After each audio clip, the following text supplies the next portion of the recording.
இதே பண்ணலங்க. விசாரம் எதுங்க ஐயா? சத்து விசாரம் வீட்டுல இருந்தே பண்ணலாமல்லங்க? சத்விசாரமா? ஆமாங்க. புரியல, அது எப்படி பண்ணணும்னு கேட்குறீங்களா? ஆமாங்க. அது வீட்டுல இருந்து பண்ணலாங்களா, கோயில்ல போய் ஒரு ஒரு மாசத்துக்கு இருந்து கேட்கலாங்களா? அப்படி கேட்டுங்க கூடாதுங்க. தேங்க வச்சுங்க. ஐயா உங்களுக்கு என்ன வயசாகுது? 70 ஆச்சுங்க. 70 இயர்ஸா? ஆமாங்க. பேர குழந்தைலாம் இருப்பாங்க. பேரன் ஒண்ணுங்க, பேத்தி மகளுக்கு பிள்ளை ஒண்ணுங்க. அவங்க பக்கத்துல மக வீடு பக்கத்துலயே இருக்கிறாங்க. அப்படிங்களா? சரிங்க சரிங்க. பையன் வந்து சென்னையில் தான் இருக்கிறாங்க. நீங்கள் சரி. எங்கேயும் வெளியில் போக வேண்டாம். போக முடியாதுங்க.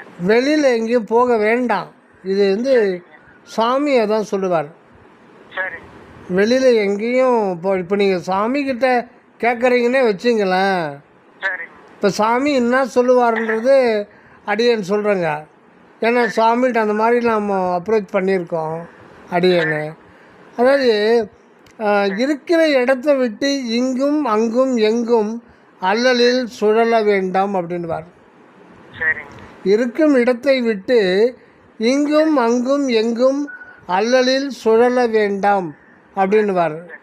ஏன்னா நம்ம எதை தேடுறோமோ அதுதான் நாம இருக்கிறோன்றது தான் நம்ம ஒரு உண்மை. நீங்கள் எதை நீங்கள் தேடிக்கிட்டு இருக்கீங்களோ வெளியில், அது உள்ளே இருக்கு, நமக்குள்ளவே இருக்கு. அதுக்கு மேலே அது நாமாவே இருக்கும். அதுதான் வந்து மேயினை மெய்ப்பொருள் விளங்கினை நீ அது ஆயினை சொல்கிறார் இல்லைங்களா? இன்னொன்று ஆக முடியாது ஒருபோதும். இப்போ இந்த ஒரு வாக்கியத்தை மட்டும் நாம் கவனித்து பார்க்கும்போது, மேயினை மெய்ப்பொருள் விளங்கினை நீ அது ஆயினை அப்படின்னு சொல்கிறாருங்களா? அப்போது ஆயினை அப்படின்னா அதுக்கு முன்னாடி ஆகாமல் இருந்தோம் தானே அர்த்தம். அப்போது ஆகாமல் இருந்து இப்போ வந்து நீ அதுவாயிட்ட. அப்போ முன்பு இல்லாமல் இருந்து நாம் திடீர்னு அப்புறமா அதுவாக முடியாது. ஏன்னா அந்த மெய்ப்பொருள் அந்த மாதிரி வேறு ஒன்றையும் அந்நியத்தை அனுமதிக்காது. உள்ளா அந்நியமான ஒன்றை, புதுசான ஒன்றை தனக்குள்ள தன்னுடைய வெளிக்குள்ள அனுமதிக்காது. ஏன்னா அதுக்கு அந்நியம்னு ஒன்று கிடையவே கிடையாது. அப்புறம் தானே அனுமதிக்கின்றது ஒன்றும் தேவையில்லையே. அப்போ ஏன் வள்ளல் பெருமான் அந்த மாதிரி சொன்னார்னா, இது படிக்கிற நமக்கு வந்து இறைவன் வேறு நாம வேறு அப்படின்னு நாம் நினச்சிக்கிட்டு இருக்கோம். ஆனால் அது வந்து உண்மை கிடையாது. இருபொருள் வந்து கிடையாது. ஒன்றே ஒன்று தான் இயற்கை உண்மை அப்படின்ற ஒன்று தான் இயற்கையில் இருக்கிறது. அது ஏகமாக இருக்கிறது. அதனால தான் வள்ளல் பெருமான் ஏக அனுபவம் அறியேன் அப்படின்னு சொல்கிறார். அநேக அனுபவம் அறியேன்னு சொல்கிறாரா? இல்லை, ஏகம் அனுபவம் தான் உண்மையானது. அதனால் ஏகஜோதி ஏகஜோதி ஏகஜோதி அப்படின்னு தானே முடிக்கிறாரு. அது ஏகம், ஏகம் சத்து, அதுதான் சத்தியம். அதனால் நம்ம வந்து இரண்டாக இருக்கிறது நாம் நினச்சிக்கிட்டதுனால நமக்கு முதல் கட்ட புரிதல் வந்து முதல்ல புரி வைக்கிறோம். முதல் கட்டமாக புரி வைக்கிறதுக்காக தான் நீ அது ஆயினை அப்படின்னு சொல்கிறாரு. தன்னையே எனக்கு தந்து அப்படின்னு சொல்கிறாரு. இதெல்லாம் இப்படி. அப்புறம் தன் கையில் பிடித்த தனி அருட்ஜோதியை என் கையில் கொடுத்த தனிப்பெரும் தந்தையே அப்படின்னா, இதை மேலோட்டமாக பார்த்தோம்னா அது அர்த்தம் தப்பாக போயிடும். அருட்பெருஞ்சோதி ஆண்டவர் கையை மனுஷன் ஆவரே மனிதன் மாதிரியா? கைன்றது ஆன்மாவை தான் குறிக்கும்.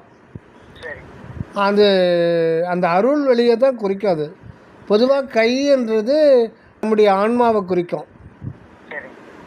அதனால தான் நீங்கள் அருட்பிரகாச மாலையில் பார்த்தீங்கன்னா 100 பாடலையும் அங்கையில் ஒன்று கொடுத்தனை, அங்கையில் ஒன்று கொடுத்தனை அதே தான் வரும். அந்த அந்த அந்த வரி தான் மெயினாக வரும் 100 பாடல்களிலுமே. பார்த்துருக்கீங்களா? அதை அருட்பிரகாச மாலை 4ஆம் திருமுறை அப்படின்னு நினைக்கிறேன். 100 பாடல். அந்த பாடலை எல்லா பாடல்களையுமே அங்கையில் ஒன்று கொடுத்து கை அப்படின்னாலே அது ஓம் என்கின்ற ஆன்மா ஆகின்ற கை. அதுக்குள்ளே ஒன்று கொடுத்தனைன்னா அது என்ன, அது அந்த ஒன்றுன்னா அந்த ஒன்றை பற்றி சொல்லவே முடியாதான். ஒன்றை பற்றி வேறு யாரும் வெளியில் சொல்ல முடியாது. அதுதான் அதை அறிந்து கொள்ள முடியும். வெளியில் சொல்கிறோன்னா இன்னொருத்தருக்கு சொல்லணும் இல்லையா? இன்னொருத்தர் இல்லையே, ஒன்று தான் இருக்குது. அதனால தான் ஒன்றே சிவம் தான் என அறிகின்ற அறிவே தகும் அறிவு. அதனால் தன் கையில் பிடித்த தனி அருட்ஜோதியை என் கையில் கொடுத்த தனிப்பெரும் தந்தைன்னா அதுக்கு அர்த்தம் நம்ம அப்படி பண்ணக்கூடாது. அது நம்ம ஆரம்ப கட்டத்தில் நம்ம துவைத நிலையில் இருக்கிறதுனால நமக்காக அப்படி சொல்கிறார். தன்னையே எனக்கு தந்து அப்படின்னா முன்னாடி தரையில் இப்போ தந்துக்கிறான்னு அர்த்தம் ஆகிடுது இல்லைங்களா? அது அப்படி கிடையாது. ஏன்னா அது நமக்கு சொல்லும் போது அப்படி தான் சொல்லணுன்றதுக்காக அந்த மாதிரி சொல்கிறார். அதை கடைசியில் நானும் நீயும் ஒன்றென்று உரைத்து நல்கு ஜோதியே. இது மெய்யருள் வியப்பில் கடைசி கன்னிகளில் வரும். நானும் நீயும் ஒன்றென்று உரைத்து நல்கு ஜோதியே. இதெல்லாம் அடிப்படையான ஒரு புரிதல் எதில் வரும்னா உங்களுக்கு சாகாத கல்வியே கல்வி, ஒன்றே சிவம் தான் என அறிந்த அறிவே தகுமறிவு. நான் என அறிந்த அறிவே இல்லை, தான் என்ற ஒரு நிலை தான் உண்மையான நிலை. அதனால்தான் தன்னை அறிந்து இன்பமுற வெண்ணிலாவே அப்படின்னு சொல்கிறார். என்னை அறிந்து இன்பமுற அப்படின்னு சொல்லலை, உன்னை அறிந்து இன்பமுற அப்படின்னு சொல்லலை. அது பொது, அது தான் என்கின்ற ஒரு நிலை. அதனால்தான் ஒன்றே சிவம் தான் என அறிகின்ற அறிவே தகும் அறிவு அப்படின்றார். அதனால் இயற்கை உண்மை என்கின்ற ஒரு பொருள் தான், அது மட்டும்தான் இருக்கிறது தான் ஒரு அற்புதமான ஒரு ரகசியம். அது அனுபவ வாழ்வுக்காக பல இடத்துங்களில் பல காலங்களில் முன்பு இருந்தவங்க, இப்போ இருக்கிறவங்க, இன்றைக்கி இருக்க போகிறவங்க எல்லாருமே அதுதான் எல்லோருமாய் புறத்தில் ஜீவநிலையில் விளங்கி கொண்டு அருள் நிலையில் அது ஏகமாகவே இருக்குது அப்படின்றது தான் நாம் இதுவரையில் அறியாத சமய மதங்கள் சொல்லாத ஒரு ரகசியம். எதுக்கு இது நம்ம அனலைஸ் பண்ணுறோம்னா, சத்விசாரம்ன்றது 4 பேர் சேர்ந்து பண்ணுறதெல்லாம் கிடையாது. அது சத்விசாரத்துக்கு ஒரு நுழைவாயில். நீங்கள் சரவணதாஸ் சுவாமிகளுடைய உரை விளக்கத்தை நீங்கள் படிச்சிங்களானாவே போதும். அதுவே 1000 பேர் கூட சத்விசாரம் பண்ண மாதிரி ஆகிடும். நீங்கள் வெளியில் பண்ண வேண்டிய அதை புரிஞ்சுக்கிட்டு நாம் சத்து விசாரம்னாலே, விசாரம் அப்படின்றதுக்கு வள்ளல் பெருமான் 2 முதல்ல உலகியலில் விசாரம்னா துக்கம் அப்படின்னு அர்த்தம் பண்ணுவாங்க. அது தப்பு. விசாரம்னா வீன்னா துக்க நிவர்த்திக்கான ஒரே ஒரு எழுத்து, எதிர்ச்சொல். சாரமாக இருக்குதுன்னா அந்த துக்கம், வீன்னா துக்க நீக்கம். அந்த துக்க நீக்கத்தை எது நீக்கும்? அறிவற்ற ஒரு பொருளாக நிற்காது. வீன்னாலே அது அருள் ஒளின்றார். வி ஆ நீ, இந்த 3 எழுத்துக்களுமே இறைவனை குறிக்கும். முன்னாடி மலம் தான் துக்கமாக இருக்குது நமக்கு. ஆணவ மலம், மாயா மலம், கண்ம மலம், இந்த மலம் தான் துக்கம். இந்த மலம் போகிறது தான் துக்க நிவர்த்தி. இதுக்கு அந்த மலத்துக்கு முன்னாடி ஒரே ஒரு எழுத்து, மலம்ன்றது ஒரு அருவருப்பான சொல்லாக கூட நம்ம நினைக்கிறோம், மலம். ஆனால் அந்த மலத்துக்கு முன்னாடி வி போடுங்க, விமலம், அப்படியே மாறிடும். அது இறைவனாகவே மாறிடும். மலம், அதுக்கு முன்னாடி நீ போடுங்க, நிமலம், நிமலா, அமலம், நிமலா. அதே ஆ போடுங்க, அமலம், அமலா. அமலா நான் வேண்டுதல் கேட்டு அருள் புரிதல் வேண்டும் சொல்கிறார் இல்லைங்களா வள்ளலாறு. நிமலன், அமலன், விமலன், இது எல்லாமே இறைவனை தான் குறிக்குது. ஆகையினால நம்ம விசாரம்னு சொல்லிட்டு வெளியில் எங்கேயோ போய் இடம் விட்டு இடம் போய் அதனாலலாம் ஆன்ம அனுபவம் கிடைக்காது. ஏதோ ஓரளவுக்கு மனோ அமைதி கிடைக்குமே ஒழிய அது சில நாள் இருக்கும் ஆரம்பத்தில். அப்புறம் அது வந்து நம்ம எண்ணம் வந்து பழையபடி தான் எங்கே இருக்கணுமோ அங்கே தான் இருக்கும். அதான். அதனால் இடமாற்றம் செய்வதனால ஆன்ம அனுபவம் கிடைக்கிறதுனா அது எல்லோராலையுமே செய்ய முடியுமே. சரி, ஆமாங்க.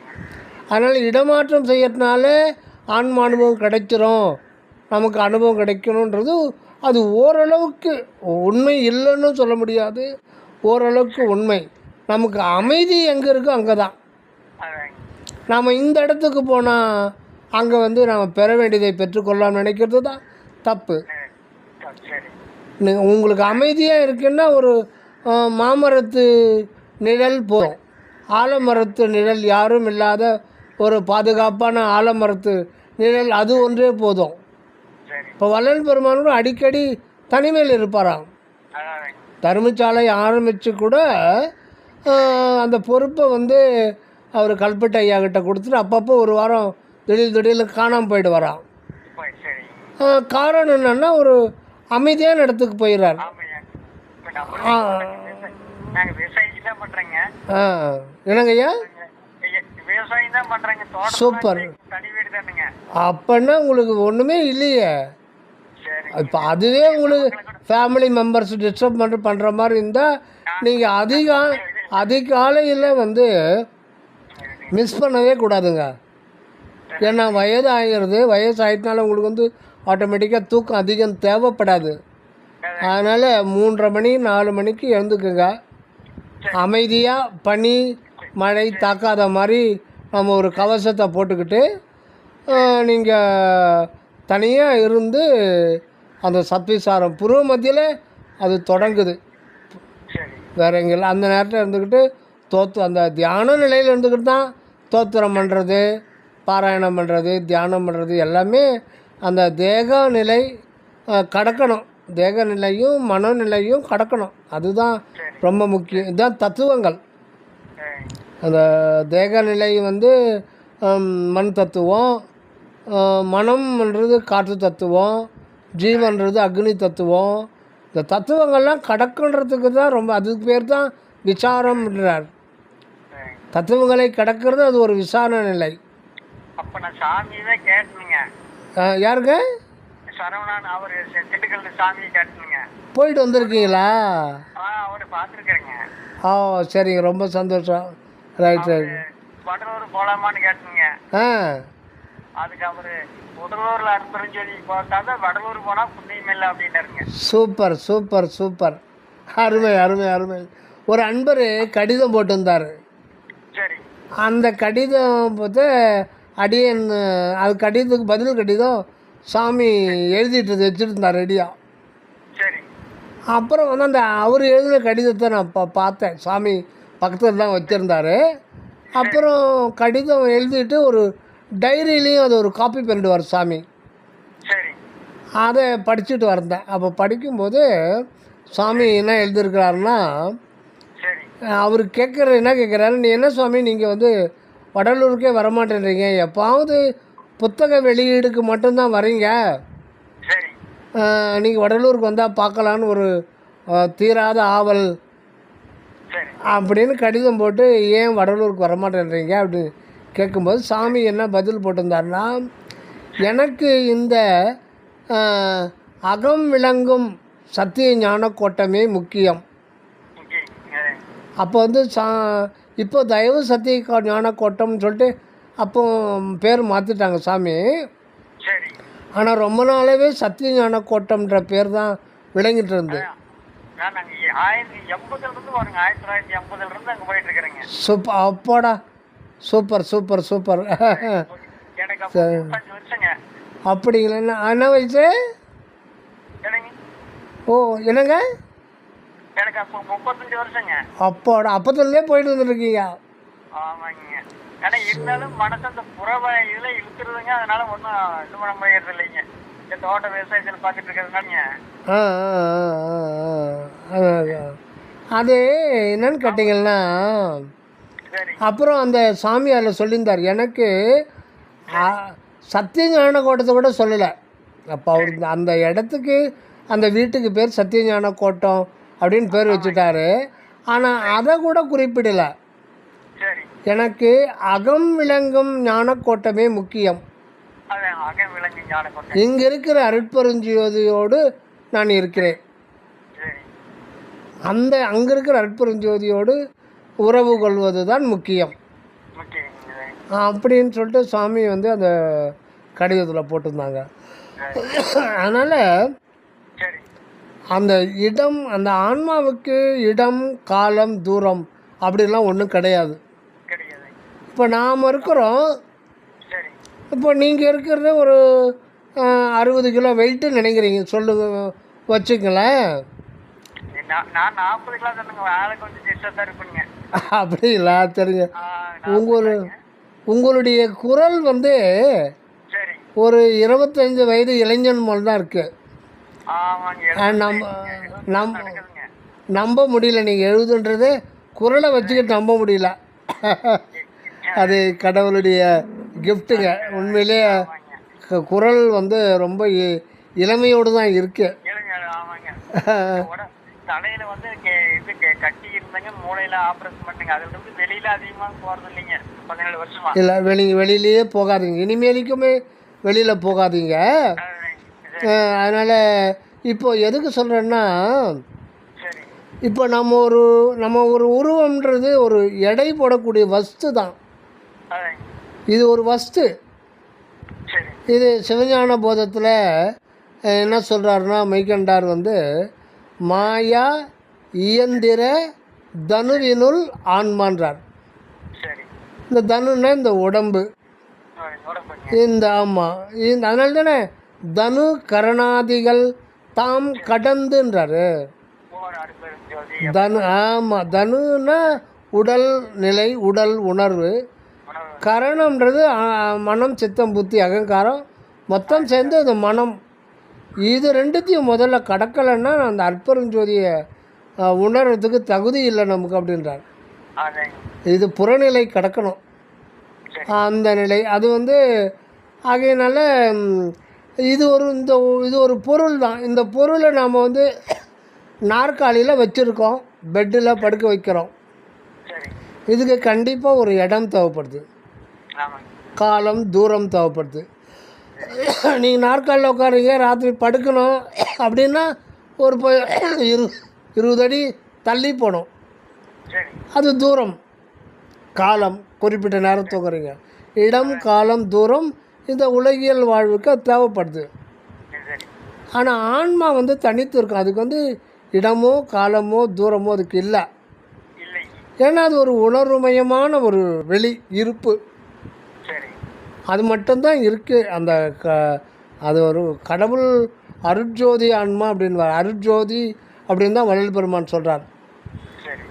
மற்றவங்க சித்தாந்தம் வேதாந்தத்தில் ஆன்மான்வாங்க, சித்தாந்தத்தில் பசுன்னுவாங்க.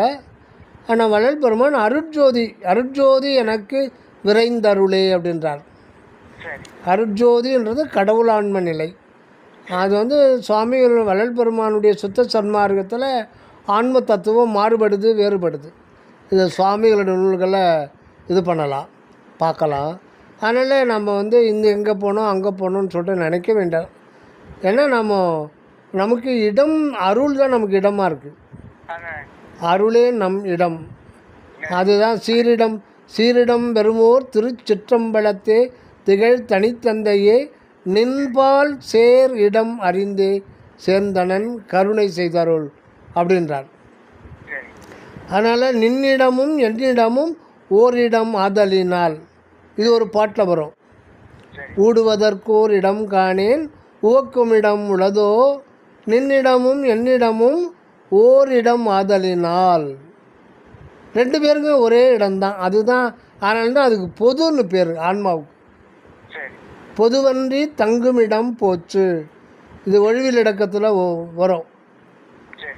அந்த அம்பலம் என்கின்ற பொதுவில் நடம் இருகின்றோய் உயிரெல்லாம் ஒரு நீ திருநடம் புரியும் ஒரு திருப்பொது என அறிந்தேன்.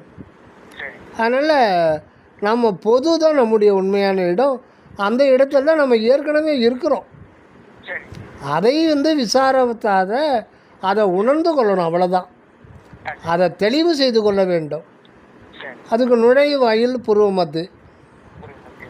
ஆமாம், புருவ மத்தியிலிருந்து அது வந்து முதல்ல நம்முடைய சுயத்தை உணரணும். அதுதான் ரொம்ப முக்கியம். அது இது ஒன்றும் பெரிய சொல்லுங்க முத்துவிழா இல்லைங்க. இல்லைங்க ஐயா. 80ஆம் வருஷம் முத்துவிழா நடந்தது இல்லைங்க. சரி. ஆ ஆ ஆ அதுக்கு தான் முத போயிருந்தேங்க. ஓ சரிங்க சரிங்க சரிங்க சரிங்க சரிங்க. அப்போது வாரியார் சுவாமிகள் வந்திருப்பாரு வந்திருந்தாருங்க. விழாவுக்கு அந்த பிள்ளையார் வெங்கல்ஸ் மண்டபத்தில் நடந்தாலுங்க, இந்த சௌராஷ்டிரா மண்டபத்தில். Correct correct correct correct. Nagal Nagar Nagal Nagar. சரிங்க சரிங்க சரிங்க. அருமை அருமை. சரி சரி சரி அதுக்கு வந்து 2 நாள் அங்கே இருந்துங்க. அதான் முதலுங்க. அப்படிங்களா? ரொம்ப மகிழ்ச்சி ரொம்ப மகிழ்ச்சி ரொம்ப மகிழ்ச்சி. சரி ஐயா, உங்கள் பேர் என்ன சொன்னீங்க? பாலசுப்ரமணியங்க. பாலசுப்ரமணியம். சரி, ரொம்ப சந்தோஷம். குருமஞ்சோலை தோட்டங்க. சரிங்க சரிங்க சரிங்க. எண்ணமங்கலங்க. அந்தியூர் வழிங்க. அந்தியூர் தாலுக்கா. ஓ, மாவட்டம், ஈரோடு மாவட்டம். சரிங்க சரிங்க சரிங்க. நம்ம ஏரியாவில் மைசூருக்கு ரோடு போகுதுங்க. இங்கிருந்தே போகலாங்க. ஓ ஓ சரிங்க சரிங்க சரிங்க. நம்மளுக்கு வடக்கே ஹில்ஸ் தானுங்க. எதுங்க ஐயா? நம்மளுக்கு வடக்கெல்லாம் மலைங்க, ஹில்ஸுங்க. அப்படிங்களா? சரிங்க சரிங்க சரிங்க சரிங்க. நம்மளது கடைசிங்க. ஓ ஓ சரிங்க சரிங்க சரிங்க சரி. சரிங்க சரிங்க சரிங்க. சாப்பிட்டீங்களா மதியம்? மதியம் இனிமேல் சாப்பிடணுங்க. சரிங்க சரிங்க சரிங்க சரிங்க. பையங்க அங்கே மெட்ராஸில் இருக்கிறாப்பிங்க. ஐசிஐசி பேங்க்ல மேனேஜர் இருக்காப்பிங்க. Very good very good. சரிங்க சரிங்க சரிங்க சரிங்க சரிங்க சரிங்க. நாங்கள் 2 பேர் தான் இருக்கிறீங்க வீட்டில். 2 பேர் தான் இருக்கிறீங்க எங்கள் வீட்டில். அப்போ எதுக்கு? அதுதான் இப்போ நீங்கள் இருக்கிறது இதை விட அமைதியை போய் வேற எங்கே தேட போகிறீங்க? அமைதியான இடங்க. ஆமாம் ஆமாம் ஆமாம். அது தனிப்பட்ட முறையில் இருக்குதுன்றீங்க. ஆமாம், நல்ல ஒரு வாய்ப்பு. சரிங்க சரிங்க சரிங்க. சரிங்க, அப்புறம் பண்ணுறேங்க. நன்றிங்க நன்றிங்க நன்றிங்க. தயவு தயவு தயவு தயவு தயவு தயவு தயவு.